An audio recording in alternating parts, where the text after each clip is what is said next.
गोवर्धन पूजा दिवाली के दूसरे दिन यानी कार्तिक मास के शुक्ल पक्ष की प्रतिपदा तिथि के दिन की जाती है। इस वर्ष 15 नवंबर को गोवर्धन पूजा है। इस दिन भगवान गोवर्धन के साथ गाय और बैलों की भी पूजा की जाती है। माना जाता है कि इस दिन भगवान गोवर्धन की पूजा करने से भगवान कृष्ण का आशीर्वाद स्वयं ही मिल जाता है। और आपको बता दें कि गोकुल और मथुरा के लोग इस त्योहार को बहुत उत्साह और खुशी के साथ मनाते हैं। गोल चक्कर बनाते हैं जिसे परिक्रमा के रूप में जाना जाता है, जो मानसी गंगा में स्नान से शुरू होता है और मानसी देवी हरिदेव और ब्रह्मा कुंड की पूजा होती है। गोवर्धन परिक्रमा के रास्ते में लगभग 11 शिला है, जिनका गोवर्धन का अपना विशेष महत्व है। चलिए जान लेते हैं गोवर्धन पूजा का शुभ मुहूर्त क्या है। गोवर्धन पूजा सायकाल मुहूर्त दोपहर 3:19 से शाम 5:27 तक है। गोवर्धन पूजा का महत्व क्या है और क्यों इसको पूरे देश में इतने हर्ष उल्लास के साथ मनाया जाता है, चलिए जानते हैं। कहा जाता है कि भगवान श्री कृष्ण ने इंद्र का अभिमान चूर करने के लिए गोवर्धन पर्वत को अपनी छोटी उंगली पर उठाकर संपूर्ण गोकुल वासियों की इंद्र के प्रकोप से रक्षा की थी। इंद्र के अभिमान को चूर करने के बाद भगवान श्री कृष्ण ने कहा था कि कार्तिक शुक्ल प्रतिपदा के दिन 56 भोग बनाकर गोवर्धन पर्वत की पूजा करें। गोवर्धन पर्वत से गोकुल वासियों को पशुओं के लिए चारा मिलता है। गोवर्धन पर्वत बादलों को रोककर वर्षा करवाता है, जिससे कृषि उन्नत होती है। इसलिए गोवर्धन की पूजा की जानी चाहिए। पूजा विधि और सामग्री। गोवर्धन पूजा के दिन अन्नकूट बनाकर गोवर्धन पर्वत और भगवान श्री कृष्ण की पूजा की जाती है। इसके पीछे एक मान्यता है कि इंद्र के प्रकोप से बचने के लिए गोकुल वासियों ने जब गोवर्धन पर्वत के नीचे शरण ली थी, तब गोकुल वासियों ने 56 भोग बनाकर श्री कृष्ण को भोग लगाया था। इससे प्रश्न होकर श्री कृष्ण ने गोकुल वासियों को आशीर्वाद दिया था कि वे गोकुल वासियों की रक्षा करेंगे।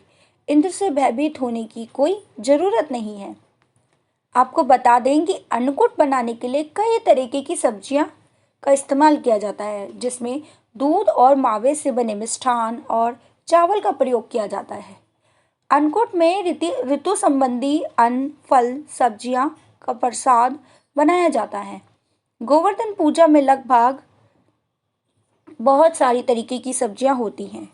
गोवर्धन पूजा में भगवान श्री कृष्ण के साथ धरती पर अन्न उपजाने में मदद करने वाले सभी देवों जैसे इंद्र, अग्नि, वृक्ष, जल देवता की पूजा आराधना की जाती है। बता दें कि गोवर्धन पूजा में इंद्र की पूजा इसलिए होती है क्योंकि अभिमान चूर करने के बाद इंद्र ने श्री कृष्ण से क्षमा मांगी और आशीर्वाद स्वरूप गोवर्धन पूजा में इंद्र की पूजा को भी मान्यता दी गई है। चलिए जान लेते हैं कि गोवर्धन की कथा क्या है। पौराणिक कथा के अनुसार द्वापर युग में ब्रज में इंद्र की पूजा की जाती थी। एक बार भी जब इंद्र की पूजा की जा रही थी, उस समय भगवान श्री कृष्ण उस पूजा में पहुंचे और पूजा के बारे में पूछने लगे। तब ब्रजवासियों ने बताया कि यह देवराज इंद्र की पूजा की जा रही है। इस पर भगवान श्री कृष्ण ने सभी नगरवासियों से कहा कि हमें इंद्र की पूजा करके कोई लाभ नहीं होता। वर्षा करना तो उनका कर्म और दायित्व है और वह सिर्फ अपना कर्म कर रहे हैं, लेकिन गोवर्धन पर्वत हमारी गायों का संरक्षण और भोजन उपलब्ध कराते हैं, जिसकी वजह से वातावरण भी शुद्ध होता है। इसलिए हमें इंद्र की जगह गोवर्धन पर्वत की पूजा की जानी चाहिए। जिसके बाद सभी ने भगवान श्री कृष्ण की बात मानकर गोवर्धन पर्वत की पूजा करनी शुरू कर दी, जिससे इंद्र को क्रोधित हो उठे और मेघों को आदेश दिया कि गोकुल का विनाश कर दो। इसके बाद गोकुल में भारी बारिश होने लगी और गोकुलवासी भयभीत हो उठे।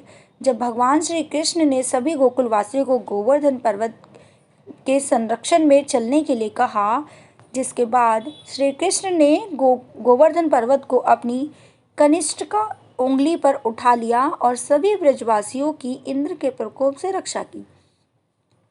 बता दें, इंद्र ने अपने पूरे बल का प्रयोग किया लेकिन उनकी एक ना चली। इसके बाद जब इंद्र को यह पता चल गया कि भगवान श्री कृष्ण विष्णु भगवान का ही अवतार हैं, तो उन्हें अपनी भूल का एहसास हुआ और वह भगवान श्री कृष्ण से क्षमा मांगने लगे। तब से ही गोवर्धन पूजा का विशेष महत्व है। फिलहाल के लिए इस वीडियो में इतना ही। हमारी वीडियो को लाइक, शेयर करें और कमेंट करना ना भूलें। इन खबर चैनल को सब्सक्राइब करें और